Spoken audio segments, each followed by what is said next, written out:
The rumors are flying as NBA free agency approaches, and the Boston Celtics are at the center of speculation. After a disappointing season, the team is ready to make bold moves and restructure their roster in search of playoff success. Let's analyze the latest rumors and separate the facts from fiction. First, could Grant Williams stay in Boston? Rumor: Grant Williams and the Celtics will discuss a contract before he hits the open market, according to Sean Devaney of Heavy.com. Verdict: fiction.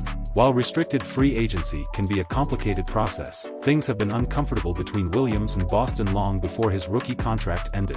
The Celtics had difficulty finding playing time for him last season, especially with the injuries to Robert Williams III and before the arrival of Kristaps Porzingis. How could they find minutes and money for Williams in a frontcourt already well-stocked with those mentioned big men and Al Horford? The answer is simple: they can't. The 24-year-old had so few opportunities to play this season that he was even benched at times. When Boston finally put him in action during the playoffs, he looked out of sync, understandably so. It's time for both parties to move on, whether through a trade or Williams signing an offer sheet that the Celtics won't match. Second, Jazz eyeing Grant Williams? Rumor: the Utah Jazz are linked to Grant Williams, according to Jake Fisher of Yahoo Sports. Verdict: mostly fiction. With Williams seemingly on his way out of Boston, the next step in his free agency is finding a realistic destination. Salt Lake City could be considered an option. The Jazz are one of the few teams with money to spend and may be in win-now mode. That alone is a reason to consider Williams, who was drafted in 2019 by Danny Ainge, now in the front office of the Utah Jazz. However, how would the Jazz find playing time for the 24-year-old? They started the season with a gap between Lauri Markkanen and Walker Kessler, but they have already filled that position twice, first by selecting Taylor Hendricks with the 9th overall pick and then acquiring John Collins from the Atlanta Hawks. While it's possible that Utah is simply in an acquisition phase, it would be a significant investment in the power forward position.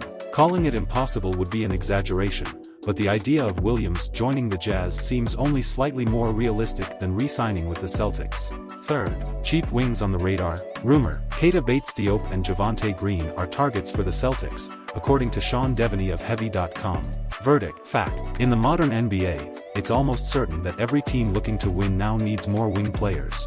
In the current NBA economy, it's a fact that teams need cost-effective players who can contribute. So, it's not surprising that rotation players like Bates-Diop and Green, who has already spent more than a season in Boston, are on the Celtics' radar. In fact, the team might prioritize these players more than others, as they likely only need to fill minor and specific roles in the second unit. Green is a tenacious defender who would become even more interesting if he developed a reliable outside shot. Bates-Diop is a versatile player who doesn't excel in any specific area. They aren't game-changing talents, but each of them could strengthen the Celtics' wing rotation, which needs more options behind Jason Tatum and Jaylen Brown. As free agency approaches, the Celtics are ready to shake things up and seek reinforcements. It will be interesting to see which rumors become reality and how the team positions itself for the upcoming season. Stay tuned for more exciting news and updates coming from Boston. Hey Celtics fans, what's your opinion on the matter? Leave your comment as it's of great importance.